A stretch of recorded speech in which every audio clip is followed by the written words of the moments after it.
Bonsoir. Parlant de l'invité de ce jeudi, je voudrais reprendre in extenso la présentation faite le 13 mai dernier lors de la présentation de sa thèse entièrement consacrée aux femmes. La dite présentation signée de Charles Lingo a été publiée en ligne dans un magazine intitulé Website. Le champ politique camerounais est dominé par les hommes, je suis en pleine citation déjà, pourtant les femmes ont aussi voix au chapitre. Mieux, elles sont présentées malgré le manque de visibilité, de reconnaissance dans un système gouverné par la gente masculine. Les femmes engagent en politique, je reprends ce passage, elles sont présentes malgré le manque de visibilité, de reconnaissance dans un système gouverné par la gente masculine. Les femmes engagées en politique ne se sont jamais laissées impressionner par le diktat du système patriarcal, et cela ne date pas d'aujourd'hui. De la lutte pour l'indépendance, en passant du parti unique jusqu'au multipartisme, les femmes ont toujours été les chevilles ouvrières de la politique au Cameroun. Une approche soutenue par Rose Ndengue dans son ouvrage « Le mouvement social ». L'écrivaine camerounaise revisite ainsi l'histoire politique du Cameroun à travers les figures féminines qui ont œuvré massivement à son évolution. À l'ombre des hommes, ces femmes ont été des Amazones. Elles ont livré de rudes batailles politiques, mais des parcours plus que élogieux qui n'ont jamais été assez mis en avant dans l'histoire du Cameroun. Fin de citation. Camerounaises vivant en France, femmes engagées, avec elles, nous allons évoquer les différentes formes de mobilisation et de participation des femmes camerounaises à la vie politique, qu'il s'agisse des institutions, des organisations politiques d'hier ou d'aujourd'hui, du mouvement nationaliste dans les années 50 ou de rassemblements de ces derniers mois à Buea et Bamenda, évidemment dans le Cameroun dit anglophone. Nous parlerons aussi des archives nombreuses laissées par des organisations féminines des années 50-60 et du peu de place que fait la recherche académique aux femmes dans l'histoire camerounaise. Enfin, on va aborder les différentes formes d'action politique coutumières comme l'enlou et le kelou et leur réactivation dans certaines mobilisations de femmes aujourd'hui, si le temps nous le permet bien évidemment. C'est dire que dans notre contexte socio-politique, un peu comme mardi dans l'émission Carte sur table, on va essayer de voir le rôle que la femme peut jouer pour nous permettre de sortir de ces multiples crises qui mènent la vie socio-politique du Cameroun depuis quelques années déjà. Politiste, historienne et écrivaine, docteur de l'Université Paris Diderot, elle est spécialiste de l'histoire des femmes dans la sphère publique au Cameroun. Pour sa thèse, l'enseignante a travaillé sur le thème « Les femmes dans le combat politique de 1945 à l'an 2000 ». Dans ce cadre, elle a plusieurs publications. Bonsoir Rose. Bonsoir. Merci d'être là ce soir. C'est moi qui vous remercie pour l'invitation. Je l'ai dit, vous êtes là pour quelque temps au Cameroun. C'est ça. Et vous avez quelques publications. Vous pouvez nous en dire un peu plus? Donc oui, j'ai publié mon premier article en 2016, qui est d'ailleurs paru dans le mouvement social, qui n'est pas un ouvrage que j'ai écrit, qui est en fait une revue française académique qui a consacré un numéro aux mobilisations des femmes africaines au tournant des années 40 et années 70, dans lequel j'ai publié mon premier article académique sur les mobilisations des femmes au tournant des années 40-50 dans le Cameroun sous domination coloniale française. Okay. Donc ensuite, suite à ça, j'ai écrit un second article qui est publié dans un ouvrage qui est paru aux États-Unis, qui s'appelle, en fait, qui porte plus, c'est à peu près la même problématique, mais là je l'ai plus ancré au niveau de l'imaginaire social, de montrer comment en fait on était dans des sociétés en mutation pendant la colonisation. Et cette société en mutation était régie par des imaginaires en tension autour du rôle des femmes dans la société, entre les normes coloniales, les normes locales qui continuaient quand même à prévaloir. Et on avait des actrices qui en fait étaient à cheval entre deux mondes, parce que ce sont les premières lettrées, les premières femmes éduquées, enfin lettrées, je préfère lettrées d'ailleurs à éduquer, qui mettent en place les premières organisations féminines, on va dire, qui se rapprochent des canons de la modernité coloniale, donc sous la forme associative, déclarée, etc. Quelle différence faites-vous entre lettrés et éduqués dans ce cas-là? Ouais, parce que l'éducation, ça se fait dans nos familles, on est éduqués, et lettrés, c'est l'instruction, voilà, l'instruction. Vous avez quelques noms dans le cadre de vos études de femmes? Oui, il y a Julienne Niette qui est la première femme et la seule femme à avoir à s'être présentée aux élections en 1951 pour l'élection à l'Assemblée nationale française et en 1952 dans le cadre des élections pour l'Assemblée territoriale du Cameroun, qui est une des fondatrices de l'Union des femmes camerounaises, dont je parle dans les deux articles, qui est un mouvement en fait qui visait à améliorer les conditions des femmes au-delà des clivages sociaux et politiques, et donc qui est un des mouvements qui réclamait notamment l'instauration du suffrage universel. Le mouvement réclamait également en fait une véritable égalité de droits entre les Françaises métropolitaines et les Camerounaises. Et ce mouvement-là, par contre, il se distingue notamment de l'Union démocratique des femmes du Cameroun, qui était nationaliste de l'UDFEC, parce que c'est un mouvement qui a choisi de s'inscrire sous la collaboration avec les autorités coloniales, là où l'UDFEC était plutôt en opposition frontale. D'accord. D'autres publications? Alors, j'ai une publication qui va paraître cet automne, normalement, qui porte plus, parce qu'en fait, ce qui est vrai, c'est que mes travaux sont au croisement de l'histoire sociopolitique du genre en Afrique, genre et post-colonialisme, mais aussi sur des questions de l'articulation racisme et sexisme en France. Donc, le prochain article qui va apparaître va porter sur les féminismes en marche dans l'académie. Est-ce qu'on peut exister en tant que féministe en marche dans l'académie? Ce qui veut dire, c'est un article en fait qui part d'une expérience qui nous arrivait avec des collègues lors d'un grand congrès où on s'est rendu compte qu'en tant que femme issues des minorités, alors ça peut être des minorités liées à l'orientation sexuelle, des minorités liées à la race, même dans des contextes qui étaient soi-disant progressistes, on n'avait pas vraiment voix au chapitre. Et donc, on a souhaité porter cette réflexion-là dans l'espace français et francophone, parce que c'est des questions qui sont déjà portées dans l'espace anglophone aux États-Unis, en Angleterre, au Canada. Ce sera votre prochaine publication? Ce sera la prochaine publication et je dois commencer à travailler au manuscrit de la thèse pour la transformer en ouvrage. Certainement pas la dernière, en termes de publication évidemment. Non. Alors, un mot sur vous, peut-être votre parcours scolaire académique? J'ai toujours du mal à parler de moi et de ma trajectoire parce que je ne sais jamais ce qu'il faut dire et ce qu'il. Mais ça permet aux téléspectateurs d'apprécier les travaux. J'ai fait un bac littéraire en France. Ensuite, j'ai fait ce qu'on appelle une classe préparatoire Hippocagne. Et après Hippocagne, j'ai pas souhaité faire Cagne, donc je suis partir à l'université où j'ai suivi un cursus bidisciplinaire droit et sciences politiques. Ensuite, au niveau de la licence, j'ai choisi de me spécialiser en sciences politiques, ce que j'ai fait jusqu'au master 2 où j'ai été diplômée de l'Institut d'études politiques de Lyon.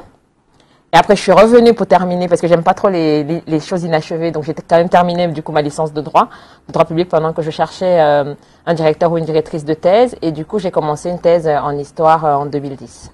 Voilà. Vous n'avez pas fait des études avant au Cameroun, non? Si, j'ai fait mes études au Cameroun jusqu'à mes 15 ans, parce que je suis partie du Cameroun, j'avais 15 ans. Dans la Yaoundé? Yaoundé plutôt. Lycée Leclerc, lycée d'Anguissa. D'accord. Pourquoi avoir choisi spécialement de vous intéresser au rôle de la femme dans la société camerounaise? Je pense que c'est parce que depuis petite, j'ai grandi dans un environnement. Enfin, j'ai toujours été curieuse et je me suis toujours beaucoup interrogée sur le monde, sur la marche du monde. Et je me suis toujours beaucoup interrogée sur le regard et le discours qu'on portait sur les différents rôles attribués. Quand on est une petite fille, par exemple, on va vous dire voilà, une femme ne fait pas ci, une femme ne fait pas ça. Et je me suis jamais sentie à l'aise en fait dans ce costume. De devoir rentrer dans un cadre où il fallait que je sois une femme, voilà, je n'arrive pas, je déborde toujours. Et donc, du coup, ça m'a beaucoup travaillé. Et donc, quand moi j'arrive en France, quand je commence ma licence de sciences politiques, il y a une option genre. Et du coup, je m'inscris à cette option pour voir ce que c'est. Puis je me rends compte qu'en fait, ça cadre avec les questionnements qui sont les miens depuis très jeune. Et c'est comme ça que je me suis lancée. Et je me suis dit, j'ai besoin de comprendre. Parce que je voyais bien que dans la manière dont on répartissait les rôles sociaux, il y avait une hiérarchisation.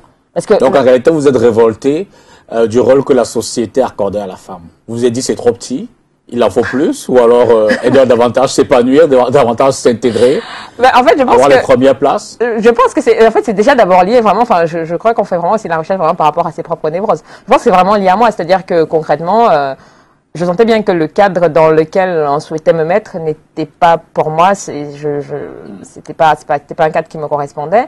Et donc oui, j'ai eu besoin, je me suis dit, il faut que je comprenne et il faut que je déconstruise ces mécanismes-là parce que pour pouvoir on va dire changer les choses, il faut déjà comprendre comment fonctionnent les choses en l'état, avoir un processus de déconstruction et là on peut choisir ce qu'on conserve et ce qu'on met de côté, quoi. Politiste, historienne et écrivaine. Alors écrivaine, je ne sais pas pourquoi la personne a écrit ça. J'ai pas lu ce qui a été écrit sur moi après je lis d'ailleurs très peu ce qui est souvent écrit sur moi. Alors je sais pas pourquoi, mais bon, peut-être c'est un vrai. peu moins. Bon, c'est vrai que en fait, bon, du coup, je vais sortir publiquement du bois. J'écris de la poésie depuis mon adolescence. D'accord. Et j'écris depuis que je sais écrire à peu près. Mais j'écris vraiment la poésie de manière soutenue. J'ai des textes, etc., que des amis m'ont d'ailleurs encouragé à publier. Ça va probablement se faire cet été. Un focus particulier, votre poésie, ça s'inspire de quoi? Alors, en fait, quand j'étais adolescente, c'était surtout lié à moi et à mes questionnements. Et puis, en fait, les textes que j'ai écrits ces dernières années sont à la fois personnels, mais aussi politiques. D'accord. Politiste et historienne aussi. Oui, historienne, forcément, par la force des choses. En ayant fait une thèse en histoire, oui, j'ai endossé la casquette d'historienne puisque j'ai plongé les deux mains dans les archives de l'histoire camerounaise. En fait, ma thèse, elle fait 6 chapitres. Et sur les 6 chapitres, en fait, 4 sont uniquement sur archives pratiquement. Et puis, le 5e, c'est un mélange d'archives et d'entretien. Alors, vous essayez de démontrer que la citoyenneté au Cameroun a été genrée à partir de la période coloniale. C'est un peu la phase archive. C'est ça. Peut-on en parler? Oui, alors, la citoyenneté, en fait, la citoyenneté a toujours été genrée, enfin si on parle de citoyenneté, si on considère que même dans même dans nos structures locales, il y avait des formes de citoyenneté, parce que moi je fais partie, en fait, ma perspective elle est postcoloniale, donc je fais partie des personnes qui pensent que il y a une modernité occidentale issue de la colonisation, mais cette modernité qui a voulu s'instituer en modernité unique n'est pas la seule forme de modernité. On avait nos sociétés avaient nos propres trajectoires, et donc on avait des modernités qui nous étaient propres. Et donc, dans ces modernités qui nous étaient propres-là, elles étaient aussi genrées.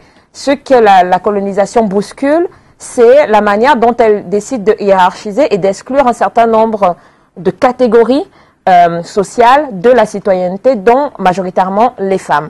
Et donc, elle les subalternise. Parce que, par exemple, si on prend les sociétés dont j'ai quand même regardé les travaux anthropologiques, les sociétés justement du Nord-Ouest, les sociétés comme Unso, il y avait une répartition, il y avait une conception hiérarchique du pouvoir, c'est-à-dire qu'il y avait une répartition genrée, mais le pouvoir était conçu comme masculin et féminin. Et donc, tout ce qui concernait les cérémonies politico-religieuses, qui étaient justement les cérémonies suprêmes, ne pouvaient pas se faire sans des femmes. Et c'était bon, alors c'était souvent les femmes issues des familles dirigeantes évidemment, mais voilà, il y avait cette idée-là que le pouvoir ne pouvait être que masculin et féminin parce qu'on était dans une conception liée à la parentalité. C'est-à-dire que la structure politique était liée à la parentalité et la parentalité était forcément masculine et féminine puisque cette parentalité avait pour but d'apporter le bien-être aux enfants. Et donc, les chefs et leurs épouses étaient censés apporter le bien-être à la communauté comme les pères et les mères le font dans les familles. Et donc, c'est cette dynamique-là, par exemple, que la colonisation a changé en créant des catégories pour accéder aux institutions coloniales, dont telles que le Parlement, etc. Et dans ces catégories-là, justement, souvent, les femmes étaient exclues. Parce que alors, du côté britannique, les choses étaient relativement claires, puisque quand on regarde les textes, ce qui est écrit, c'est que le suffrage est censitaire et masculin. Donc, jusqu'à 1958, les textes sont relativement clairs dessus. Il y a un débat, moi j'ai découvert aux archives de Boyaki, il y a eu un débat à Enugu en 1949 entre justement des représentants de la région lorsqu'il fallait changer la constitution qui régissait, et ils étaient conscients du fait qu'il y avait une exclusion injustifiée des femmes de la communauté de la citoyenneté politique. Alors du côté français, les choses étaient plus subtiles parce que si on s'arrête au texte, on pourrait croire que les femmes elles pouvaient vraiment déployer leur citoyenneté politique. Sauf que quand on regarde attentivement les catégories qui pouvaient voter, on se rend compte que très peu de femmes appartenaient à ces catégories-là. Parce qu'il fallait notamment être lettré, savoir lire et écrire. Et les autorités coloniales se sont occupées assez tardivement de la question de l'instruction des filles. Donc, et puis, il fallait être dans des catégories de fonctionnaires. Et moi, j'ai découvert des archives aussi où, notamment, les gouverneurs ou les ministres de la France d'outre-mer dissuadaient les gouverneurs locaux d'employer les femmes même formées dans le cadre de la fonction publique. Absolument. Voilà, parce que de peur de vexer les hommes. Alors, je ne suis pas sûre que les hommes camerounais leur ont dit si vous employez nos femmes, ça va nous vexer. Mais voilà, ils ont plaqué en fait les schémas, leurs schémas, ce qu'ils pensaient que doit être une société sur nos sociétés africaines. Et on est tributaire de ça. Des archives antérieures à leur arrivée. Non, ils n'étaient pas. En fait, quand la colonisation a été en fait quelque chose qui relevait de plaquer un imaginaire. C'est-à-dire qu'en gros, moi, ce que j'explique aussi souvent, c'est ceux qui sont venus nous coloniser sont héritiers de la période victorienne et de la Révolution française. La Révolution française a été, après la Révolution française, ceux qui ont pris le pouvoir, c'est la bourgeoisie européenne. Et la bourgeoisie avait une représentation particulière des rôles de genre. Et notamment, le fait que les rôles des femmes soient liés à la domesticité, donc à l'intériorité, et donc pas à l'extérieur. Et c'est ça, et c'est ce schéma-là, c'est avec ce schéma-là qu'ils sont arrivés pour construire nos sociétés dont ils considéraient de toutes les façons qu'il n'y avait rien à garder. Donc... Et vous dites qu'avant cette arrivée, la société camerounaise était plutôt, je veux dire, les rôles étaient repartis. Bah ça dépend. Alors j'ai pas étudié j'ai pas regardé l'anthropologie de toutes les sociétés, mais il y avait, de ce que je perçois quand même, il y avait une relative répartition, un certain équilibre des pouvoirs. Alors moi je ne parle pas en termes d'égalité parce que je suis pas sûre que je puisse dire que c'était égalitaire, mais il y avait quand même une conception assez équilibrée des pouvoirs. Vous avez des exemples types, des responsabilités avant la période coloniale? Justement, comme je vous dis, les travaux sur lesquels je me suis surtout penchée, c'est les travaux de Félix Cabéry, qui a mené une enquête anthropologique au tournant des années 40 dans les sociétés SO, et de tout ce que j'ai pu voir justement dans ces sociétés-là. Alors, il y avait une répartition, par exemple, genrée pour l'agriculture. Mais cette répartition genrée faisait que les hommes avaient la gestion de la terre. Donc, c'est eux qui attribuaient la terre aux femmes. Mais une fois que les femmes avaient la possession de cette terre-là, elles avaient quasiment un droit de veto. C'est-à-dire qu'une fois, la parcelle qu'on avait, ne pouvait pas être réaffectée ou on ne pouvait pas changer la culture sans qu'elle soit consultée. Donc, il y avait comme ça un fonctionnement où, en fait, la société ne fonctionnait pas sur un pied. Il y avait vraiment une conscience que la société était faite des hommes et des femmes et que les femmes devaient avoir voix au chapitre. Après, évidemment, ce n'était pas toutes les femmes, c'était pas toujours toutes les femmes, donc les femmes étaient souvent représentées par les femmes de l'élite. Mais il y avait quand même une conscience l'intégration de la femme. Alors, je dirais pas une intégration, parce qu'intégrer, ça veut dire qu'on considère que c'est l'autre la norme et puis on intégrait. Non, c'était logique. D'accord. Alors, et à quel moment, je veux dire d'abord, combien de temps ça a duré, cette organisation de la société? Je suis pas anthropologue, j'ai pas vraiment fait l'histoire avant la colonisation. Je ne sais pas combien de temps ça a duré, mais ce qui est sûr, c'est que à partir de la rencontre coloniale et de la mise en œuvre de nouvelles institutions, ces institutions-là ont supplanté les logiques qui précédaient. Parce que quand maintenant, pour réguler la société, il faut passer par une loi au Parlement, vous comprenez bien que les conseils de village, ça vaut ce que ça vaut. Mais ce n'est plus ça qui régit les lois.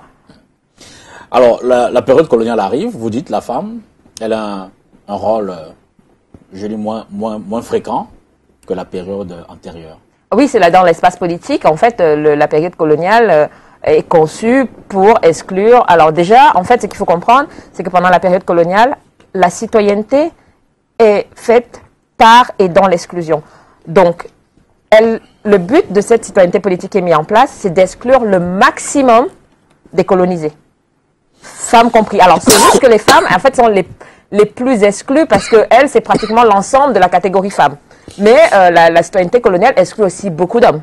En fait, c'est ça qu'il faut vraiment comprendre, puisqu'on trie vraiment sur le volet, on prend des catégories qu'on considère comme méritantes et qui ont accès aux institutions. Donc, il y a en fait, il y a une conception très hiérarchique et élitiste de la citoyenneté. Alors, et à un moment donné, la femme, je veux la société en prendre conscience, puisqu'il y a mobilisation. Oui, enfin, en fait, je pense qu'ils ont, de ce que moi je vois avec les archives, il y a toujours eu cette conscience, c'est-à-dire que quand, je crois que c'est, j'avais lu ça dans le mémoire de Patricia Chamou-Kongbi, qui a fait son mémoire ici au Cameroun et je pense à Yaoundé dans les années 90, qui parle de la SOFECAM, l'association des femmes camerounaises, qui a été créée par Laurence Dieng Maladi en 1945. Laurence Dieng Maladi, qui est l'une des premières sages-femmes, qui est d'ailleurs, enfin oui, l'avec des premières sages-femmes, et qui a créé l'une des premières cliniques ici à Douala. Qui donc crée la SOFECAM, et Chamou-Kongbi dit que c'est la première organisation politique, donc même avant l'UPC. Et ce qui est intéressant avec la SOFECAM, c'est que c'est la première organisation politique qui exige le suffrage universel, qui exige l'instauration du suffrage universel au sortir de la Seconde Guerre mondiale pour l'ensemble des Camerounais, parce que le suffrage, il était capacitaire. Donc, il triait les catégories qui avaient accès aux institutions. Évidemment, les femmes n'étaient pas... Les femmes étaient... Voilà. Et comment s'opère dans cette mobilisation politique des femmes depuis l'indépendance? Alors, les mobilisations sont diverses, elles prennent plusieurs formes. On a des mobilisations qu'on peut considérer comme formelles et institutionnelles. Donc, il s'agit d'adresser les griefs via des lettres, via des pétitions, parce que le Cameroun était un territoire, juridiquement un territoire sous tutelle des Nations Unies. Donc, il y a des formes comme ça, très institutionnelles et très policées, si je peux dire, de mobilisation. Et puis, il y a un autre volet qui est en fait, qu'on peut considérer comme une gradation, c'est-à-dire qu'on adresse un certain nombre de revendications, puis on se rend compte que c'est pas entendu, et donc là, on bascule dans des mobilisations beaucoup plus, alors qui sont, je dirais pas informelles, parce que elles relèvent souvent des codes locaux. C'est-à-dire qu'en gros, dans les sociétés locales, notamment par exemple, si on reprend l'INSO, l'enlou était codifié, ça faisait partie.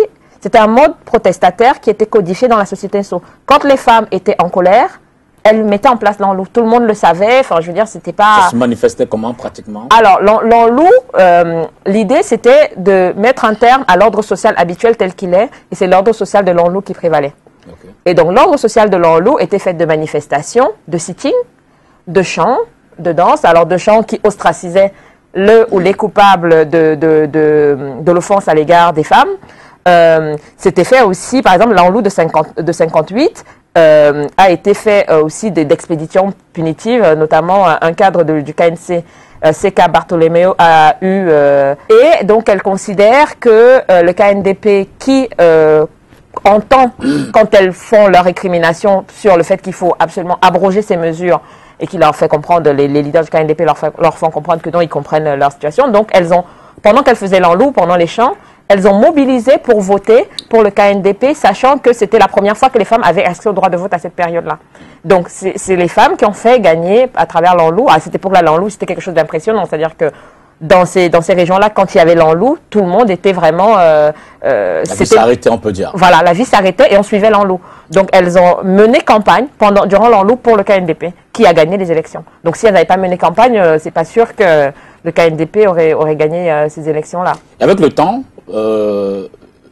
ces attitudes ont donc progressé avec l'évolution du temps, je dis partant des années d'indépendance à nos jours. Comment est-ce que la femme s'est impliquée ou alors s'est davantage fait entendre dans le mouvement de revendication politique? Alors, ce qui, de mon point de vue, se passe, c'est que, en fait, là, pour le coup, les institutions issues de la modernité coloniale ont pratiquement complètement supplanté nos institutions locales. Et là, c'est problématique parce que c'est des institutions qui se sont construites de manière bancale, si vous me permettez l'expression. Et en fait, des institutions qui se construisent de manière bancale, sans que jamais que, au moment des indépendances, on remette les choses à plat et on revienne sur un certain nombre de choses. Donc, elles continuent à perpétuer, en fait, les biais qu'elles avaient déjà au départ. Et donc, forcément, ça aboutit à des institutions où il y a très peu de femmes, notamment au Parlement, et il y a très peu de femmes dans le gouvernement. Donc, le problème, c'est que pour se faire entendre, il faut passer par ces institutions parce que c'est elles qui font les lois, c'est elles qui régissent l'ordre social. Mais quand on est peu nombreuses et qu'on n'est pas forcément toujours organisé, bah, c'est difficile de se faire entendre. Okay. Alors, quels sont les enjeux et les perspectives donc, de la participation politique des femmes dans la sphère publique camerounaise aujourd'hui? Les enjeux, c'est adresser des questions spécifiques, notamment liées aux femmes. Je vais vous prendre un exemple. Moi, j'ai été très choquée ces derniers mois parce que dans une chaîne concurrente, 2 de vos collègues ont été... alors, un a été accusé de viol et de ce que j'ai compris quelque temps après, il a pu en fait se fendre et se moquer de la victime. Et j'ai pas eu l'impression qu'il y a eu beaucoup de mobilisation là-dessus. Et c'était quand même une jeune fille, d'accord? Peu de temps après, dans la même chaîne, un autre collègue se fend d'une émission où il explique comment exercer de la violence conjugale avec un plateau hilar. Et il n'y a rien qui se passe. Enfin, j'ai envie de dire, dans quel pays on est? Ça, c'est des questions de violence, c'est des questions majeures. On ne peut pas dire qu'on est un pays qui souhaitent progresser et où dans des télévisions, même privées, où il y a des apologies à la violence à l'égard des femmes, et puis ça passe comme si rien ne se passe. Donc il y a cette question-là, il y a la question de la mortalité en couche, c'est pareil, c'est-à-dire que le taux de femmes qui meurent en couche, c'est absolument hallucinant. Donc vous dites que la société de jeunes ne se mobilise pas assez autour des questions qui concernent, je vais dire, les violences faites aux femmes. Ah non, elle est pas. Moi, je vois pas. Enfin, il y a des gens mobilisés, mais je veux dire, il y a quelques personnes mobilisées. J'ai pas eu l'occasion de voir le film, mais je sais qu'il y a par exemple Laetitia Loé qui a fait un film dont j'ai vu que l'affiche, mais que j'ai trouvé magnifique sur les violences, les violences sexistes. Mais il n'y a pas une grosse mobilisation. Vous dites quoi? Il manque une mobilisation institutionnelle. C'est pas institutionnelle ou de la société civile. Enfin, je pense que sur ces questions-là, tout le monde doit se mobiliser. C'est-à-dire que concrètement, où on considère que nous sommes l'humanité également, on considère qu'on ne l'est pas. Il n'y a pas une seule catégorie de personnes qui doivent se mobiliser. Tout le monde doit se mobiliser sur ces questions. Soit c'est pas normal et on est tous d'accord que c'est pas normal. Dans ce cas, on se mobilise. Soit on considère que c'est normal et à ce moment-là, ça veut dire qu'on considère qu'il y a des gens qui sont plus humains que d'autres. Et pour vous, qu'est-ce qui fait défaut dans ce cadre? Je veux dire, pourquoi la société ne se mobilise pas, selon vous, autant autour des questions qui interpellent ou alors qui... je pense que... Alors déjà, en général, dans nos sociétés, même pour moi qui vis en France, on a les sociétés sont souvent structurellement sexistes. Donc, quand on adresse des questions féminines... Alors, en fait, souvent, les politiques aiment bien saupoudrer un peu de problématiques féminines dans leur discours, histoire de montrer qu'ils sont très conscients de la situation. Mais bon, quand il faut passer aux actes et qu'il faut passer vraiment aux sanctions, il n'y a plus personne. Mais puis, il y a aussi le fait que je pense que de toutes les façons, au Cameroun, de ce que je perçois, alors moi, j'y vis pas, donc ma perception peut être quand même tronquée. Je n'ai pas le sentiment qu'il y ait spécialement beaucoup... il y a quelques mobilisations, mais c'est très fragmentaire. J'ai l'impression qu'on a du mal au Cameroun à pouvoir s'entendre sur 2-3 points clés pour tout le monde et se mobiliser dessus, quitte à batailler comme des chiffonniers après, hein, mais au moins obtenir 2-3 choses claires. Et puis, je pense aussi qu'il y a eu beaucoup de... c'est peut-être lié aussi à la déception qu'il y a pu avoir, parce qu'en 96, alors durant mon terrain, j'ai rencontré des personnes comme Pauline Billon, qui m'expliquait que dans les années 90, au milieu des années 90, il y a eu quand même des femmes qui sont regroupées dans le caucus des femmes et qui avaient adressé un certain nombre de revendications qui ont été, elles adressaient aux différents candidats à l'élection présidentielle.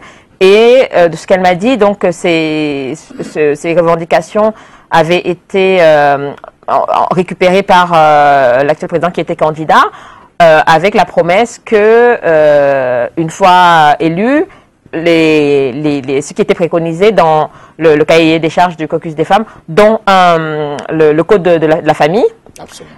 Devait être mis en œuvre. On est en 2019. Moi, quand je faisais mon terrain encore en 2012, même les députés de tous bords parlaient du code de la famille et disaient c'est pas possible qu'il y ait toujours pas ce code de la famille, alors que le travail avait été vraiment fait en amont. C'est-à-dire que ce qui manquait, c'était qu'on l'implémente. Voilà, qu'il soit promulgué, qu'on le rediscute au niveau de l'Assemblée nationale et qu'il soit promulgué. Donc, je pense qu'il y a aussi eu ces déceptions-là qui font que peut-être qu'on considère que finalement se mobiliser, ça sert à rien, puisque quand on se mobilise, de toute façon, on n'a pas de résultat derrière. Je sais pas trop.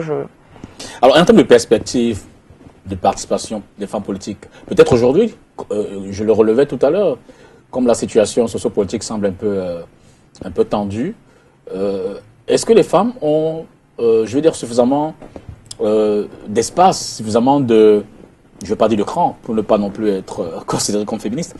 Mais parce que être féministe, c'est une injure, peut-être? Non, je sais pas. Parce que moi, je le suis, hein, je tiens à le préciser tout de suite. Bon, vous savez, avec les femmes, les termes, il faut être prudent. Parce que, finalement, je veux dire, en termes de perspective, aujourd'hui, dans notre contexte, qu'est-ce qu'elles peuvent faire de plus pour faire entendre leur voix, pour donner leur vision de la situation, proposer des solutions? Vous me dites qu'est-ce qu'elles peuvent faire de plus, vous partez de qu'est-ce qu'elles font déjà, en fait. Qu'est-ce qu'elles font? Je vous renvoie la question. Bah, écoutez, je pense que en fait, sans doute chacune fait à son niveau, et je pense que ce qui manque, c'est vraiment la dimension une dynamique voilà, c'est ça. C'est vraiment ça qui manque, parce qu'en fait, je dis toujours, l'espace, enfin, je le dis, je pense que tous les politiques le disent d'ailleurs, l'espace social et politique, c'est un espace de rapport de force et de rapport de pouvoir. Donc, si on est seul, on ne peut pas peser dans le rapport de force et dans le rapport de pouvoir. Je veux dire, c'est logique. Donc, il faut construire une dynamique qui permette d'ébranler un peu le pouvoir dominant pour essayer d'être une dynamique où on essaie de renverser les choses, ou en tout cas, de faire quand même trembler un peu pour pouvoir obtenir quelque chose. Sans le rapport de pouvoir, on n'obtient rien. C'est-à-dire que l'État, enfin, les politiques ne sont pas nos parents, hein, ils font ce qui les arrange eux. Voilà. Alors, on va essayer de parcourir quelques détails hein, de vos recherches. Voilà, j'ai essayé de les circonscrire en 3 grands axes, notamment autour de vos mémoires de master. La prise en compte du genre dans le système des Nations Unies, le cas du système des Nations Unies au Cameroun. D'abord, qu'est-ce que vous poussez à travailler sur ce cas-là? Alors, donc, comme je disais tout à l'heure, je fais ma licence de sciences politiques en prenant une option genre.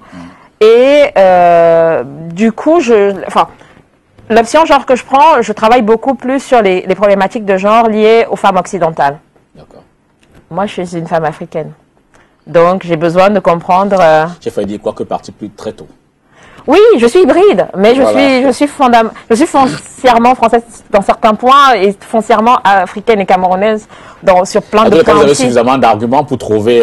Voilà. Absolument. Mais ce qui m'intéresse à ce moment-là, c'est vraiment de comprendre, de nous comprendre, nous, femmes africaines, de comprendre quelles sont les dynamiques... alors, pour le coup, d'abord institutionnelles, dans lesquelles on s'inscrit par rapport à cette question du genre, qui est plutôt une question d'abord portée par l'Occident, etc.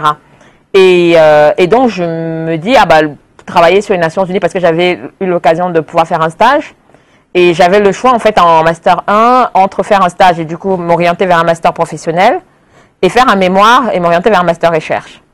Mais comme j'étais perdue, que je ne savais pas si je voulais faire de la recherche, ou si je voulais faire un truc professionnel, donc j'ai négocié avec mes encadrants pour faire un stage et faire un mémoire de recherche, malgré le stage. Donc, je me dis, voilà, vu que mon stage, j'ai pu l'obtenir à l'époque, je faisais mon stage à l'UNESCO, je me dis, voilà, ça va être l'occasion de comprendre, en fait, comment les institutions implémentent cette problématique du genre sur le continent africain, notamment, là, j'avais le cas du Cameroun. Et d'ailleurs, ça a été intéressant parce que c'est avec ça que j'ai commencé à comprendre que, par exemple, même pour moi qui suis féministe, on peut être toutes féministes, des occidentales et nous, mais souvent, parfois, il y a un problème au niveau des agendas. On n'a pas forcément les mêmes agendas parce qu'on n'a pas les mêmes préoccupations. Ça, c'est clair. Et donc, c'est comme ça que j'ai découvert que, en fait, notamment quand il y a eu la décennie de la femme de 75 en 85, et puis après, il y a eu Nairobi, où les femmes africaines ont adressé leurs problématiques en portant une accusation sur les femmes occidentales en disant qu'en fait, dans la manière dont elles concevaient les politiques publiques, on va dire internationales, les revendications, elles occultaient quand même les réalités des Africaines et que les Africaines devaient avoir voix au chapitre sur ces questions-là. Donc c'est comme ça que je commence à être sensibilisée sur le fait que il y a quelque chose que je ressentais déjà moi africaine vivant en France. Il y avait des choses qui parfois je comprenais pas trop l'intérêt. Et là, ça se matérialise parce que je comprends que c'est effectivement le côté africain en moi qui fait que parfois, il y a des choses, pour moi, c'est pas C'est pas la priorité. Voilà, il y a d'autres choses. Et donc, du coup, ça a été une expérience très enrichissante parce que, du coup, j'avais rencontré un certain nombre de points focaux, genre des Nations Unies, qui ont pu m'expliquer un peu leur travail. Et comment la problématique se pose donc au Cameroun? Sur la prise en compte du genre et des systèmes des Nations Unies. À partir des Nations Unies, justement. Alors c'était souvent en termes de renforcement des capacités des femmes. Alors bon, il y a plusieurs agences, hein. Il y a l'agence, il y a ONU Femmes, il y a l'UNESCO. Et en fait, chaque agence essayait à partir des problématiques qu'elle traite d'intégrer une approche genre pour faire attention, pour veiller en fait à ne pas exclure de fait les femmes. Je sais que notamment, ça remonte quand même à longtemps, c'était en 2007, je me rappelle que l'UNESCO, je crois que l'UNESCO était parmi les personnes qui avaient travaillé sur le document de réduction, des documents stratégiques de réduction de la pauvreté. Et donc, le point focal genre qui était ma responsable à l'époque quand je faisais mon stage, devait justement regarder, s'assurer en fait qu'il y avait une prise en compte effective du genre dans ces documents-là. Alors ça, c'est effectivement, c'est la partie assez institutionnelle, avec les textes, etc. Parce que le genre reste quand même quelque chose d'assez...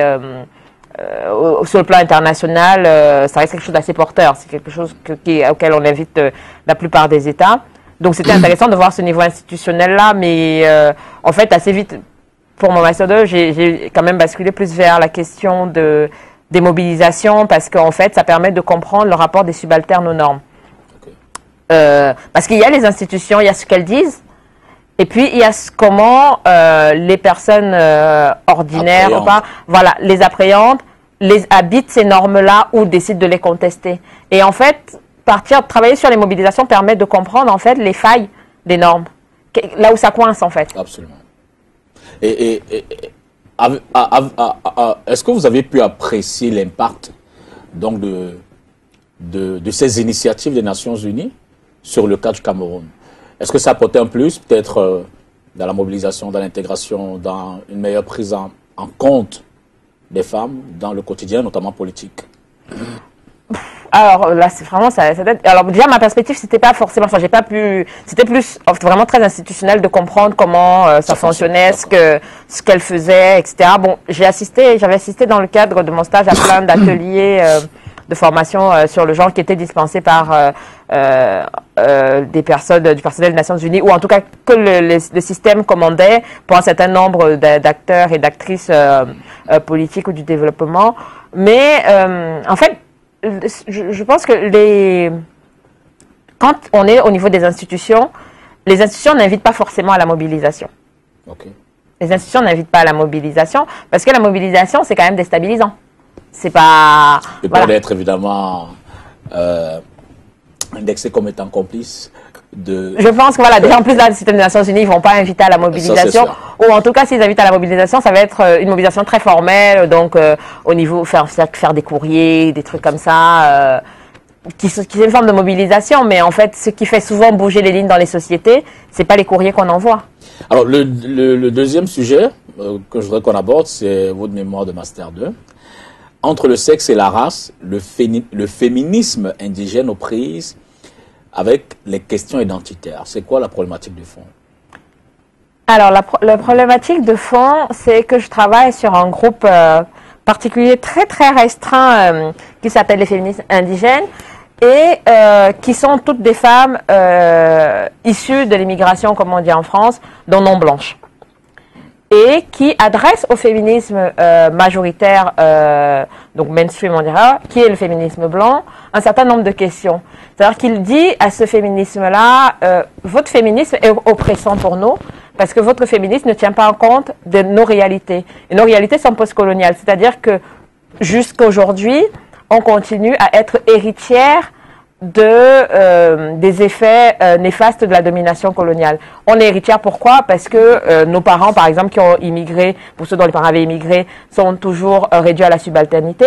C'est-à-dire que c'est eux qui font les boulots les moins valorisés, parce que nous-mêmes nous sommes réduits à la subalternité, parce que effectivement, quand on n'est pas blanc ou blanche, c'est plus difficile de trouver un travail, le logement, etc. Et puis, il y a une injonction dans ce féminisme dominant qu'on renie absolument nos pères, nos frères, que ce féminisme souvent considère comme essentiellement oppressant. Donc, cette manière de faire là, c'est dire, c'est une manière, en fait, ce que ces femmes disent, c'est que c'est une manière de continuer la représentation coloniale sur les populations qu'on représente, parce que c'est nous dénier notre propre capacité d'agir, c'est-à-dire que nos problématiques, on peut les adresser nous-mêmes. S'il y a du sexisme dans nos communautés, c'est pas forcément ce qu'on nie, mais on peut lutter, on n'a pas forcément besoin de vous. Et puis, en fait, on est quelque part contrainte d'être en solidarité avec les hommes racisés dont non blancs, parce que, comme nous, ils subissent le racisme. Okay. Donc, c'est vraiment, c'était ça l'enjeu. C'était vraiment une remise en cause, en fait, du logiciel du féminisme blanc qui s'institue en féminisme universel. Et c'était une manière de dire, non, vous ne pouvez pas être un féminisme universel.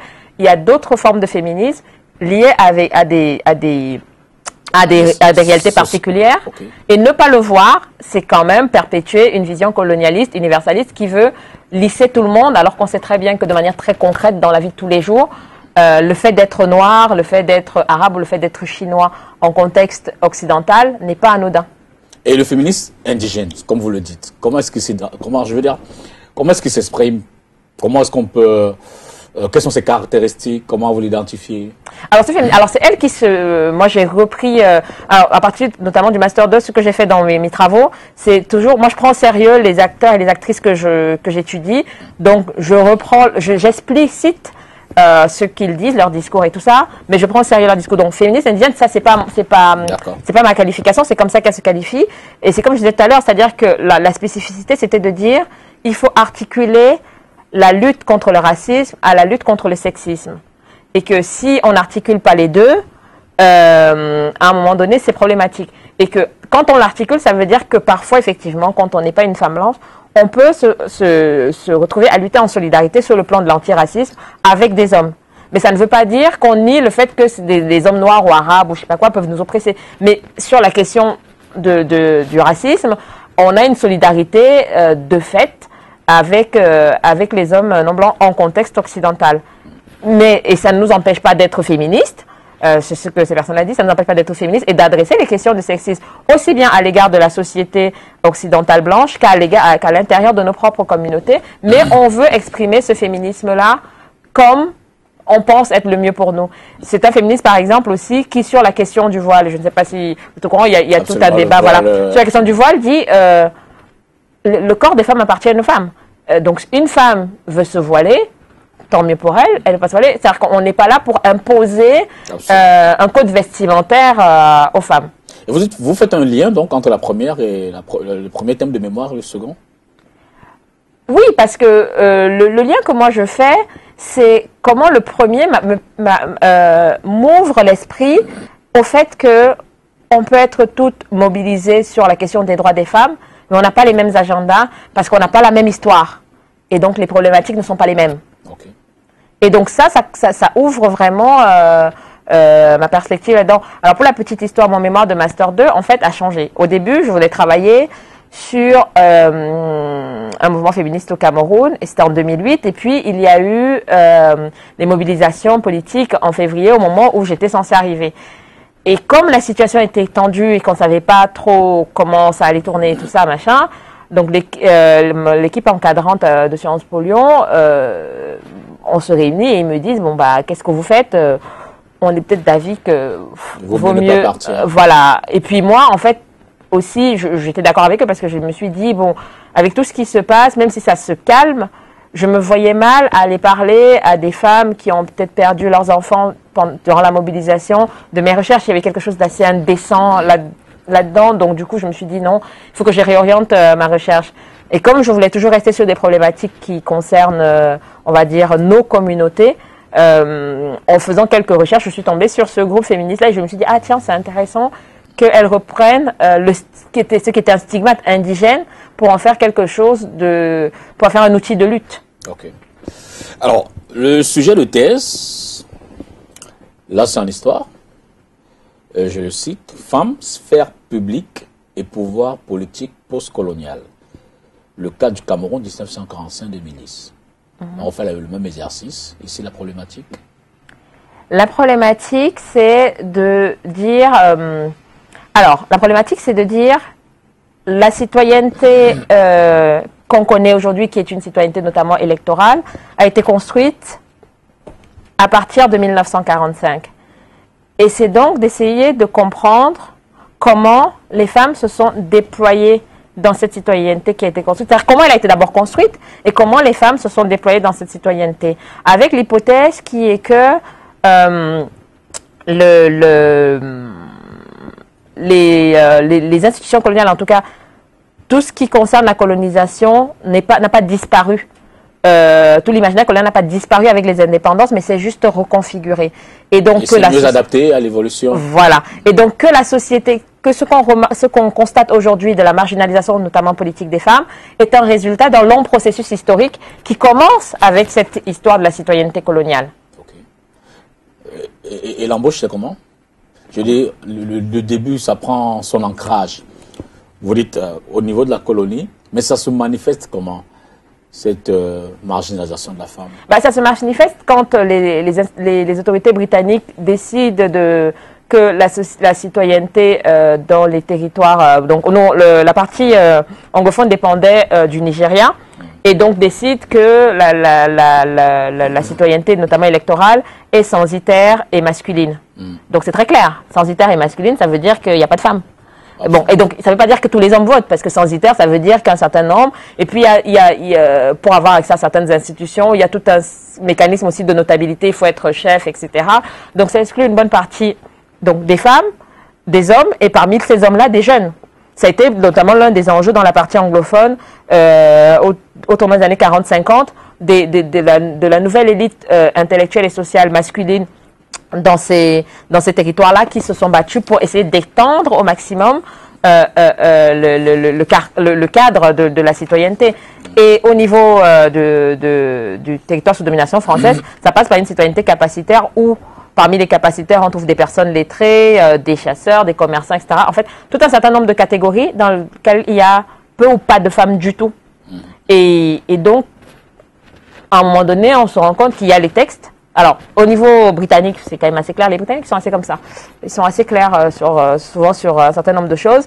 Et au niveau français, on est plutôt dans quelque chose de plutôt subtil.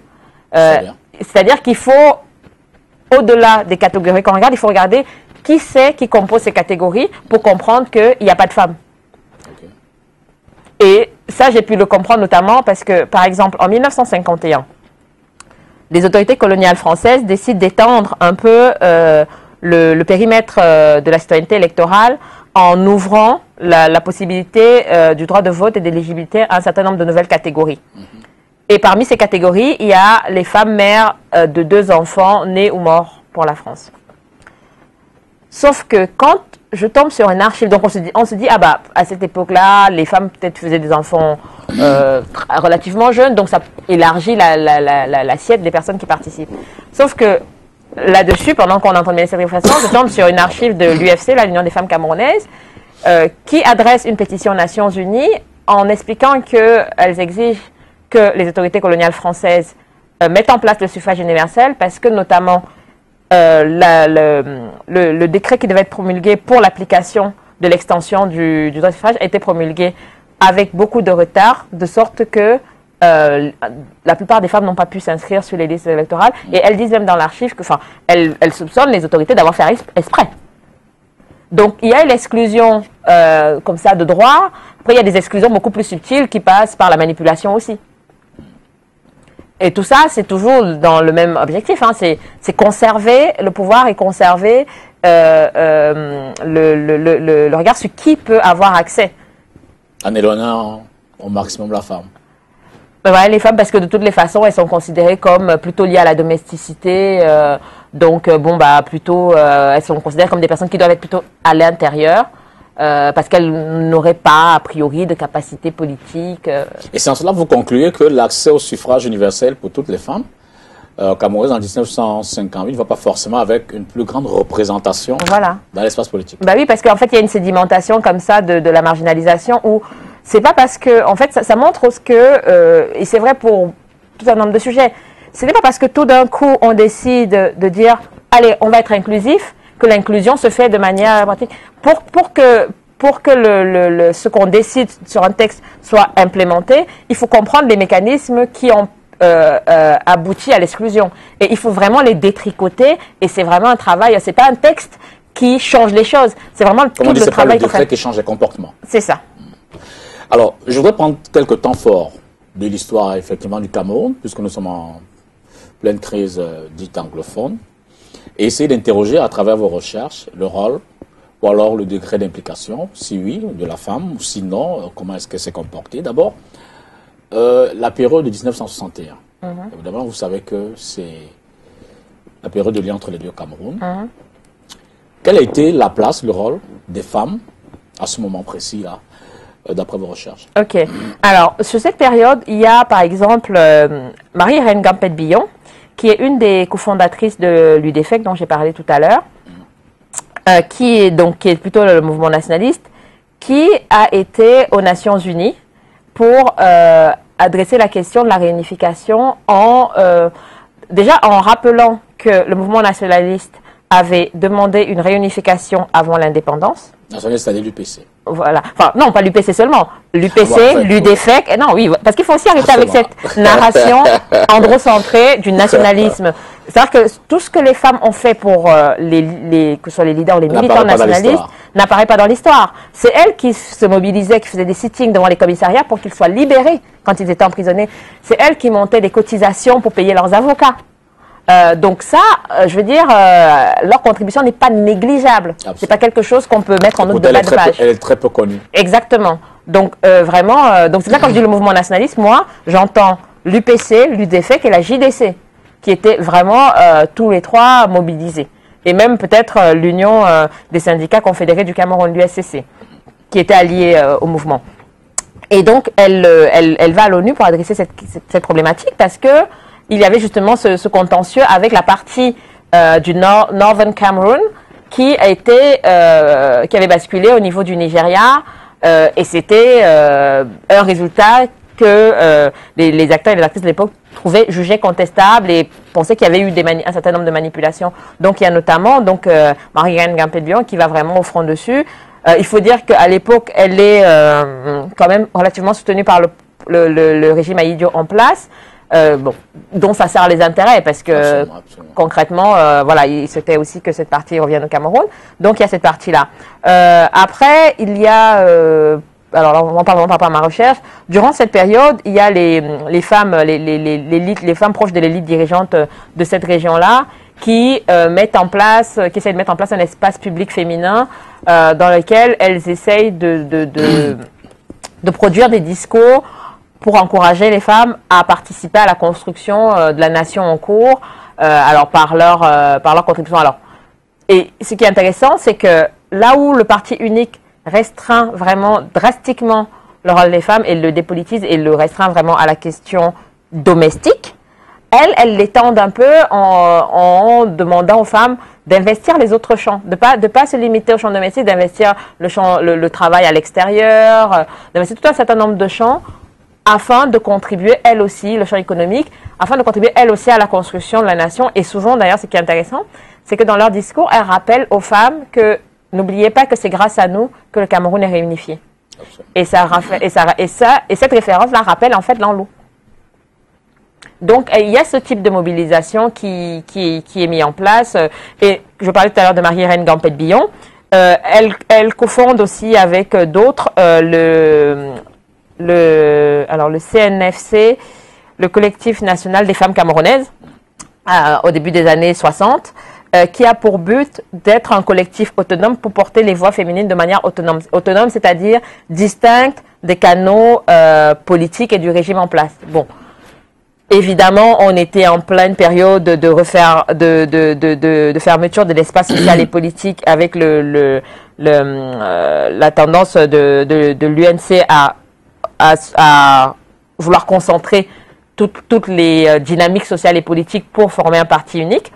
Et donc, le mouvement a été phagocyté. Mais il y avait cette dynamique, il y avait eu des femmes qui ont vraiment voulu porter une voix autonome et adresser les questions féminines. D'ailleurs, le CNFC, il me semble que dans une des archives que j'ai, elles disent de toutes les façons, les hommes ne peuvent pas, si on se fond quelque part, les hommes ne résoudront jamais nos problèmes parce qu'ils sont sexistes. Absolument. Elles le disent clairement, que l'espace politique est sexiste et que donc, c'est pour ça qu'il est nécessaire de mettre en place une organisation féminine autonome qui portera les voix. Et donc, cette organisation regroupait des associations de différents horizons qui étaient censés porter les voix féminines, mais bon, qui n'a pas fait long feu. Évidemment, vous parlez de l'ANLO, dont vous avez rappelé tout à l'heure le rôle en période coloniale et un peu post-coloniale.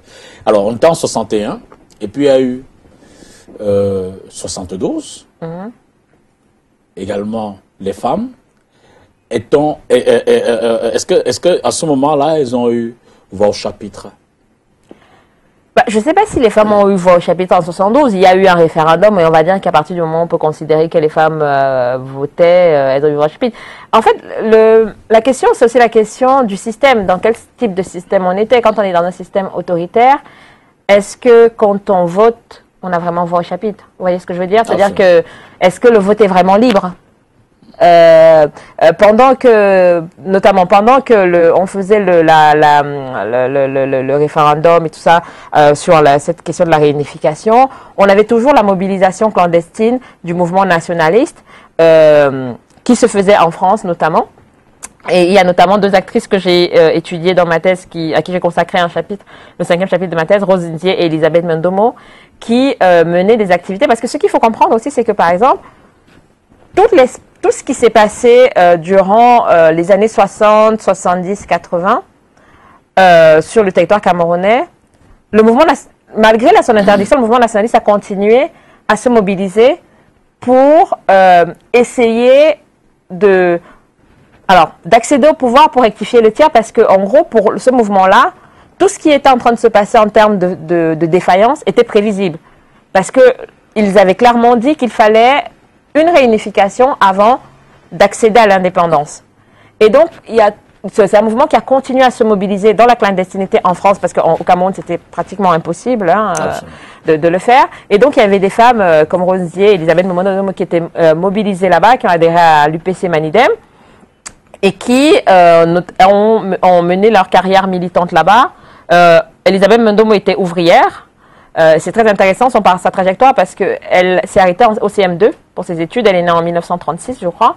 Elle s'est arrêtée au CM2 quand elle allait en France au début des années 70, en 71, il me semble. Elle adhère peu de temps après à l'UPC Manidem, dès qu'il se crée en 74.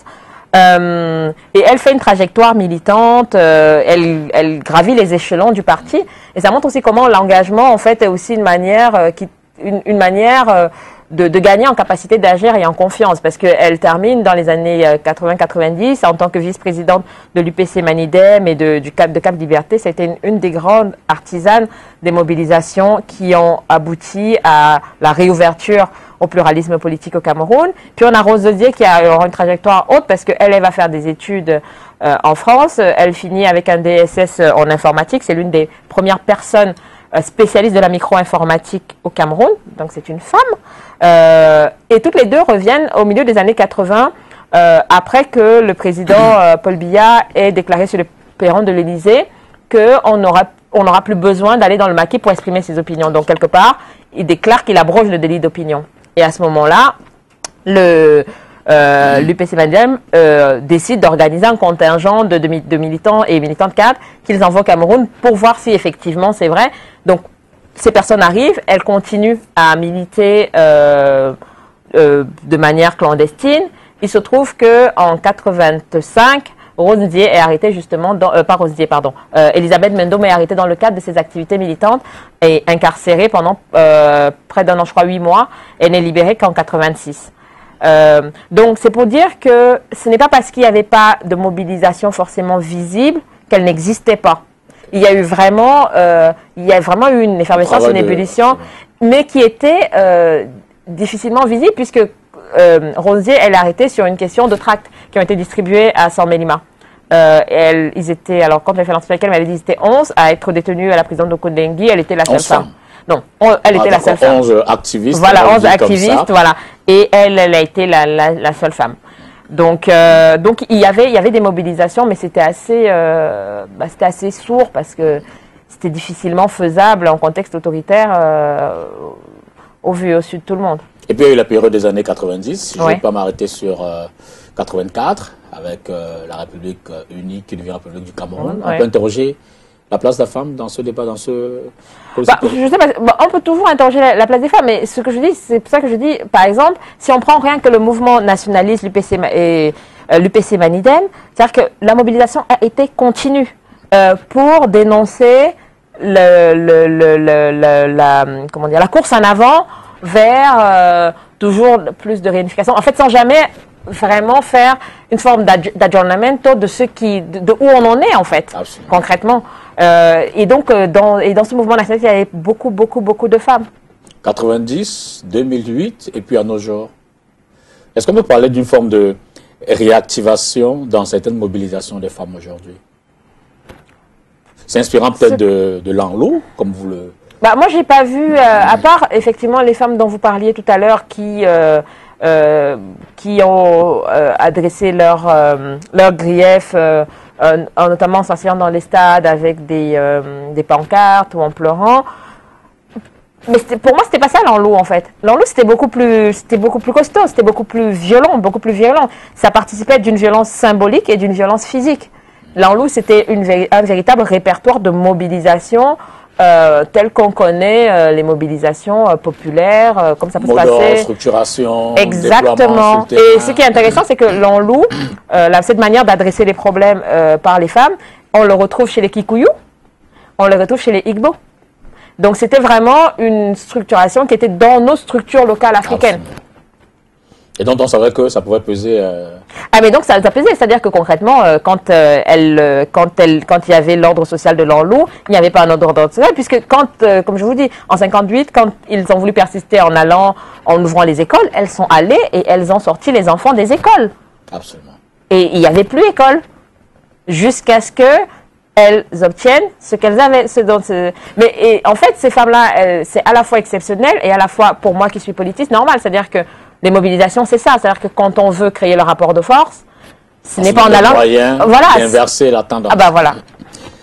Et je vais peut-être m'amuser à vous laisser aller dans une boule de cristal. Vous pensez qu'avec le conflit aujourd'hui dans le nord-ouest et le sud-ouest, les armes qui parlent, les enfants qui vont plus à l'école, difficile la mobilité, je veux dire, ça devient extrêmement compliqué. Est-ce qu'aujourd'hui les femmes peuvent encore avoir ce mécanisme de mobilisation, sortir, peut-être en tenue traditionnelle, on parle du kaba, souvent il est noir, et c'est pas aller dans la brousse, interpeller ceux qui y sont pour les ramener, aller dans les administrations locales et peut-être qui c'est centrales, pour essayer de faire entendre la voix féminine pour davantage impacter cette volonté d'aller vers le dialogue. Je pense que c'est possible. Alors, je pense que l'enlou, dans le contexte actuel, à mon avis, ce serait difficile de le mettre en place parce que il y a quand même eu, c'est-à-dire que les institutions dans lesquelles qui régissent nos sociétés actuellement et qui sont issues de la modernité ont vraiment beaucoup pris le pas sur nos institutions, donc je ne pense pas qu'on craindrait. Je sais que jusqu'aux années 90, ce sont les femmes, notamment du Takemben, qui est pendant l'enlou, qui ont protégé Ninja Nfundi. Donc jusqu'aux années 90, il y avait quelque chose. Je pense qu'aujourd'hui, c'est quelque chose qui s'est perdu. Par contre, effectivement, je pense que si les femmes se mobilisaient en transcendant les clivages sociaux, politiques, mais vraiment en adressant une ou deux questions, notamment liées à ce problème de la guerre civile qui fait rage dans les partis anglophones, si elles font nombre, oui, je pense qu'elles peuvent peser. Parce que, en fait, si elles font nombre, au bout d'un moment, enfin, je veux dire, il faut qu'elles adressent ça. Il faut surtout qu'en termes on va dire, de sanctions, de mobilisation, de stratégie de sanctions, si rien n'est fait, il faut qu'elles soient aussi efficaces et qu'elles y tiennent. Et y tenir, en fait, ça veut dire aussi, c'est comme tout, ça a un prix, en fait. Absolument. La mobilisation a un prix, donc il faut construire, ça se construit, c'est pas quelque chose. L'enlou fonctionnait parce que c'était déjà dans les codes et que c'était quelque chose qui se construisait. Il y avait un véritable état-major dans l'enlou. C'est vraiment quelque chose qui avait une dimension politique et militaire. Donc c'est quelque chose qui se construit et qui doit être construit vraiment de manière ferme. Mais il faut être capable de transcender vraiment tous les clivages et de mettre de côté les dissensions qui sont pour l'heure, comment dire, pas importantes, et adresser les questions en faisant vraiment, il faut faire bloc. pour y Qu'est-ce qui arriver. peut expliquer aujourd'hui que les femmes aient perdu de la main dans le combat politique? Ou semblent avoir perdu? En fait, On les voit de moins en moins, et puis je veux dire que les mobilisations ne donnent plus l'impression de porter. On en a. alors, je pense que le Cameroun a aussi un rapport très traumatique à la question des mobilisations. Parce qu'on est quand même dans un pays où on a un mouvement nationaliste, donc UPC, UDFEC et JDC, qui étaient, même les rapports des autorités coloniales disaient que c'était le mouvement qui rassemblait le plus, vraiment, en termes de militants et de sympathisants. Donc on avait un mouvement puissant. Absolument. Qui s'est battu pour notre indépendance, mais sur lequel, et qui s'est battu même au point de mener une insurrection armée, mais sur lequel on a fait complètement un blackout, sur lequel on a jeté de l'opprobre, et donc ça aboutit à un pays où, dans l'imaginaire, les mobilisations ne mènent à rien, si ce n'est à recevoir en fait l'opprobre. Dans l'imaginaire aujourd'hui, en tout cas, je pense que ça continue d'ailleurs dans l'imaginaire aujourd'hui, maquisard c'est une insulte. Mais maquisard c'est pas une insulte. Enfin, je veux dire, maquisard ça veut dire résistant. C'est l'équivalent. Alors qu'on dise dans le maquis il y avait des groupes de bandits, évidemment, mais dans tous les combats où il y a des maquis, enfin, il y a toujours des groupes qui se grèvent. C'est comme dans les mobilisations, c'est-à-dire que on voit le cas en France. Les organisations qui décident de se mobiliser, elles ne veulent pas, elles n'aspirent pas spécialement à la violence. Après, il peut y avoir des groupes de casseurs qui s'y mettent, mais c'est pas parce qu'il y a des groupes de casseurs qui s'y mettent que ça délégitime la mobilisation. Vous voyez ce que je veux dire? Donc on a ce rapport hyper traumatique à notre histoire où, en fait, les mobilisations nationalistes, grâce auxquelles, en fait, le Cameroun est dans une partie de l'Afrique, parce que ce qu'il faut savoir, c'est qu'il y a eu 2 territoires sous domination coloniale française qui ont connu la guerre en sous-territoire africain, l'Algérie et le Cameroun, et les 2 guerres ont commencé à 2 ans près, à peu près au même moment. Donc, entre la guerre en Algérie et le Cameroun, les autorités coloniales françaises, en fait, n'avaient plus intérêt à maintenir quelque part leur domination coloniale. Et donc, c'est tout ça qui a aussi permis d'arriver à ces indépendances qui sont imparfaites, certainement. Mais qu'est-ce que nous, Camerounais, on fait de cette mémoire-là? Ça, c'est une autre question. Alors, aujourd'hui, quel rôle elles peuvent jouer davantage? Les femmes? Oui. Elles peuvent jouer tous les rôles, mais ça, il faudrait qu'elles le veuillent. Je veux dire, elles peuvent, pour moi, elles n'ont aucune limite. Elles n'ont absolument aucune limite. D'ailleurs, ça se voit quand on regarde le champ intellectuel, le champ des TIC, l'espace politique. Il y a des femmes qui sont brillantes. Pour l'instant, ce qui compte souvent, c'est chacun est recroquevillé sur lui-même et donc va se contenter du peu qu'il a. Sauf qu'en fait, ce peu, c'est jamais suffisant. Alors que, effectivement, si on arrive à se mobiliser sur quelque chose qui porte l'intérêt général, on va finir par gagner. Bon, après, c'est un coût, évidemment. Absolument. Je veux dire, il faut pas se mentir non plus. C'est pas quelque chose, c'est pas agréable pour moi qui milite un peu en France. C'est pas forcément toujours agréable. C'est pas, voilà, ça a un véritable coût. Mais à un moment donné, soit on croit à ce qu'on défend, et si on croit que, en fait, améliorer les conditions de tout le monde va permettre d'améliorer sa condition, soit on considère que c'est sa condition d'abord qui vaut, et puis on continue. Alors, les épistémologies féministes interrogent les liens entre science et politique, entre recherche et militantisme, entre point de vue situé et production de savoir. Vous, quelle est votre approche comment appréhendez-vous? Je suis pour le point de vue situé. En fait, je considère que ma recherche est située. Ma recherche, c'est la recherche d'une jeune Camerounaise qui a fait plus d'une décennie en Occident et donc en France. Et donc, elle est légitime et sa légitimité va dans ce cadre-là, avec les mêmes archives. Et puis, ma recherche a été possible aussi parce que, je pense, je vivais en France et que du coup, par exemple, pour faire mon terrain, où j'avais besoin effectivement de financer mon terrain, bien avec ça, j'ai eu de l'aide de mon labo, le CESMA, et puis de mon école doctorale. Sans ça, ça aurait été compliqué, parce que j'ai quand même fait Yaoundé, Boya et Bafoussam pour le Cameroun, et puis pour la France, j'ai fait Aix et les archives de Bobigny. Donc, l'idée, c'est de dire qu'en fait, chaque fois qu'on parle d'un sujet, on est situé par rapport à ce sujet, on n'est pas neutre. Et ça, c'est important, notamment pour montrer à quel point la science s'est construite de manière androcentrée. C'est-à-dire que quand on parle, par exemple, du nationalisme, on ne parle que des hommes. Mais on ne dit jamais qu'on ne parle que des hommes. C'est tout naturel. Voilà, c'est ça, les hommes, c'est la norme. Et donc, qu'est-ce qui se passe? C'est-à-dire que les gens qui lisent sur le nationalisme s'imaginent que seulement les hommes ont lutté.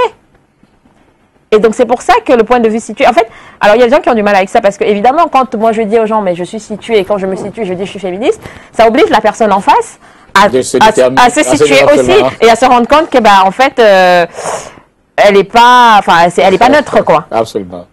Et c'est vrai pour, par exemple, pour le nationalisme, c'est vrai aussi pour quand je me penche plus sur les questions d'antiracisme et de sexisme en Occident. Oh, non, on est tous situés. Et puis moi, par exemple, dans ma tête, j'ai adopté la perspective postcoloniale, d'où le titre En postcolonie. Qu'est-ce que ça veut dire? Ça veut dire que c'est une perspective qui essaye, qui fait le lien entre l'histoire coloniale et l'après-indépendance, et qui essaye de montrer comment, en fait, il n'y a pas eu de rupture nette, mais il y a eu des reconfigurations des dynamiques. Et à partir du moment où il y a eu des reconfigurations des dynamiques, on ne peut pas dire qu'on est sorti du colonial. Alors, les Sud-Américains parlent de décolonialité, qui veut dire vraiment remettre tout à plat pour voir à quel moment l'imaginaire colonial a imprégné nos corps, nos esprits, nos institutions, etc. Et par exemple, quand moi, dans ma thèse, je dis la perspective coloniale a du sens pour moi, parce que notamment, quand je regarde au niveau personnel des ascendants, je n'ai qu'un seul ascendant qui est né en 60. Et moi, j'ai connu jusqu'à mes arrière-grand-mères. Donc, quand en France, par exemple, on dit oui, mais la colonisation est dépassée, c'est du passé, ça dépend pour qui. Absolument. Moi qui suis descendante directe de colonisés, non, c'est pas passé. Le ressenti est différent. Ben non, ce n'est pas passé. D'autant plus que je vis dans un contexte où je ressens effectivement les effets du regard colonial sur les questions qui peuvent m'être posées, etc. Donc, non, c'est pour ça que l'épistémologie est féministe et parce que là, qui sont sur des questions d'épistémologie située, en fait, elles assument quelque chose que les autres n'ont pas assumé avant. C'est le fait qu'on part d'un point de vue situé pour faire sa recherche et que la neutralité n'existe pas. En tout cas, la neutralité qu'on a voulu imposer, l'objectivité, en fait, c'était le point de vue situé d'un petit groupe qu'il veut imposer à l'ensemble de la communauté de la recherche et des populations. Alors, si on vous demandait de faire un parallèle entre les combats des femmes des années 60 et ceux d'aujourd'hui, qu'en diriez-vous? Des années 60, donc l'indépendance. Oui. Et peut-être dans l'évolution aussi, 60, 61, 70. Alors moi, quand vous me posez cette question, ça me fait penser à une partie de ma thèse que j'ai appréciée rédiger sur, en fait, des mobilisations. Alors là, du coup, c'était des stratégies individuelles de débordement des normes. Donc c'était deux actrices de l'Ouest Cameroun, Madame Manguelon et Madame Poundé, qui avaient des associations de femmes. Et comme on était à la période où le régime voulait en fait aspirer toutes les dynamiques sociales, donc les potentats locaux du régime et du parti au pouvoir essayaient tant bien que mal de phagocyter ces associations. Et en fait, ces femmes, elles se sont levées, tambour battant, et en fait, malgré ce qu'elles risquaient, elles ont utilisé toutes les stratégies possibles et imaginables pour essayer de conserver leur autonomie. Mais du coup, là, c'était des stratégies vraiment individuelles, c'est-à-dire que c'était pas collectif. Voilà, elles étaient des présidentes d'associations et donc, du coup, elles menaçaient en retour, d'ailleurs, les présidentes de section. C'était assez drôle quand je suis tombée sur ces archives-là.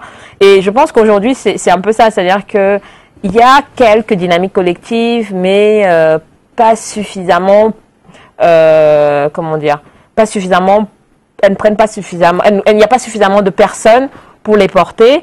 Et il y a quand même, des stratégies individuelles, donc avec des victoires qui valent ce qu'elles valent. Mais pour avoir une véritable dynamique, si on parle vraiment de peser en tant que femme dans l'espace public, et notamment l'espace politique, ça passe d'abord par des moments, alors c'est pas forcément tout le temps, mais des moments épisodiques forts de convergence dans la mobilisation. Moi, c'est-à-dire que, par exemple, typiquement, si l'ensemble des femmes journalistes, accompagnées des femmes politiques, après les propos et les épisodes de vos deux collègues, avaient dit, par exemple, plus aucune femme ne présente démission jusqu'à ce que ces personnes soient sanctionnées, et qu'elle s'y tenait, alors évidemment, il y a des conséquences pour elle, mais si elles s'y tenues, je pense que ces personnes auraient été sanctionnées, parce qu'on on subit aussi souvent nos manques de réactivité. Absolument. Donc ils sont toujours là parce que de toutes les façons, ils se sentent super puissants. Comment vous diriez que la mobilisation, le mouvement féminin aujourd'hui est davantage déstructuré? Ah oui, complètement, c'est fragmenté. En fait, l'espace politique aujourd'hui est très fragmenté quand on concerne l'opposition. On a un grand parti, qui est le parti au pouvoir, et puis en fait au niveau de l'expression, c'est fragmenté. C'est-à-dire que quand on a, je sais pas, 200 partis d'opposition, enfin, pour moi, ça ne fait pas sens, quoi. Je ne comprends pas. Et je veux dire, du coup, le parti qui est en place, qui a tous les mécanismes, toutes les institutions, évidemment que il va gagner enfin, la dynamique est là. Absolument. Donc c'est bien rodé. Donc pour peser en face, il faut vraiment arriver à faire bloc. Alors vos travaux, les femmes camerounaises ont-elles accès à ces travaux-là? Je veux dire que avez-vous le sentiment qu'elles s'en sont imprégnées pour essayer de voir? Alors bon, déjà ma thèse elle n'est pas publique pour l'instant. Donc du coup, je peux pas dire que... Mais par exemple, mes articles... alors moi, à chaque fois que quelqu'un a besoin de ces articles, moi je les lui envoie parce que je crois que le premier, a priori, on m'a dit qu'il est toujours payant, mais il me semble que normalement non, mais bon, on m'a dit qu'il est toujours payant, mais moi je l'ai en PDF, donc je le envoie sans problème. Le second, bon, il est dans un livre qui est diffusé aux États-Unis, mais j'ai un exemplaire, donc je peux effectivement... rendre possible la consultation. Donc je fais ce que je peux à mon niveau pour rendre mon travail accessible. Puis j'ai fait un certain nombre d'entretiens, d'interviews où je parle de mon travail, donc qui permet quand même de le vulgariser, de le diffuser et qui sont pour le coup accessibles. Donc ça reste relativement... Alors l'ensemble de la thèse, non. Mais je pense que l'ensemble de mon travail et de mes réflexions sur ça reste quand même relativement accessible. Alors on termine par là. Dans la projection, si vous avez une piste ou des pistes à suggérer aux femmes pour de meilleures mobilisations, pas forcément sur les questions politiques, je veux dire que les questions de société, tous les jours, les femmes sont impliquées, même si elles ne sont pas toujours les plus visibles dans le quotidien de la société. Que diriez-vous, que leur proposeriez-vous? Alors bon, moi je suis toujours un peu gênée avec quand on me dit qu'est-ce que vous recommanderiez, puisque je suis universitaire, je suis là pour constater, analyser les recommandations. Mais suggérer des solutions évidemment aussi. Oui, évidemment, mais c'est ce que je dis depuis tout à l'heure, c'est que la mobilisation fragmentée, ça peut servir quelques personnes, mais ça ne sert pas à l'intérêt collectif. Donc il faut vraiment trouver le moyen de faire... alors, épisodiquement, sans doute, front commun sur certaines questions qu'on estime urgentes. Donc, il faut déjà qu'elles identifient les questions qui leur semblent urgentes pour elles et qu'elles arrivent à s'associer au-delà des clivages sociaux, au-delà des clivages politiques, pour adresser ces questions-là de manière claire, de manière forte, jusqu'à ce qu'elles soient entendues. Rose Ndengue, oui. Je vous remercie. C'est moi qui vous remercie. Je rappelle que vous êtes politiste, historienne. Vous dites très peu, ou alors pas du tout écrivaine. Vous ne vous reconnaissez pas forcément. Je suis je sais pas si c'est écrivaine, planquée, on va dire, pour l'instant. Vous avez eu votre doctorat à l'Université de Paris Diderot. Oui. Merci d'être passé ce soir pour essayer de partager le fruit de vos recherches, de votre travail sur le rôle que les femmes ont joué et peuvent encore jouer pour davantage résoudre les problématiques de l'heure dans notre pays, un pays dont on sait que la situation sociopolitique n'est pas forcément suffisamment calme en ce moment. Merci à vous de m'avoir invité, de m'avoir donné l'opportunité de parler à plus qu'une cinquantaine, une soixantaine de personnes. Et puis, voilà, comme je dis toujours, moi, je reste disponible pour aider les jeunes étudiants, ou pas d'ailleurs, qui s'intéressent à ces questions-là. À chaque fois que je suis sollicitée, je réponds oui dans la mesure de mes moyens, de mes possibilités. Et puis on espère que ça va porter. Que ça va porter. Et puis on espère que de toutes les façons, il va y avoir un processus de pacification. Et si j'ai une chose à dire, c'est les femmes doivent être impliquées dans le processus de pacification parce que c'est elles qui subissent plus que les hommes. Les hommes sont souvent juste tués, les femmes, elles sont violées, elles sont éventrées, Donc, je pense que les femmes sont souvent apportent des solutions beaucoup plus pérennes au processus de pacification. Donc, il faudra absolument, quand il y aura la table des négociations, que les femmes fassent partie. Et je préciserai, pas des femmes forcément de l'élite qui ne sont pas en prise avec les réalités. Les femmes de Bamenda, de Boya, les paysannes, etc., qui ont subi cette situation dans leur chair et qui ne sont pas, même si elles ne sont pas forcément lettrées, mais je pense que d'ailleurs elles le sont plus ou moins, ne sont pas plus idiotes que moi et qui, je pense, peut apporter d'ailleurs plus de solutions que moi qui suis universitaire et qui serait un peu déconnectée. Absolument. Merci, bonne continuation dans vos travaux. Merci à vous également, Madame, Messieurs, pour avoir regardé cette autre édition de Entretien avec. Nous étions avec Rose Dengue, une universitaire, vous avez pu le voir, qui a fait beaucoup de travaux de recherche sur le rôle de la femme, le rôle dans la sphère politique. Bonsoir et à jeudi prochain pour une autre édition d'Entretien avec.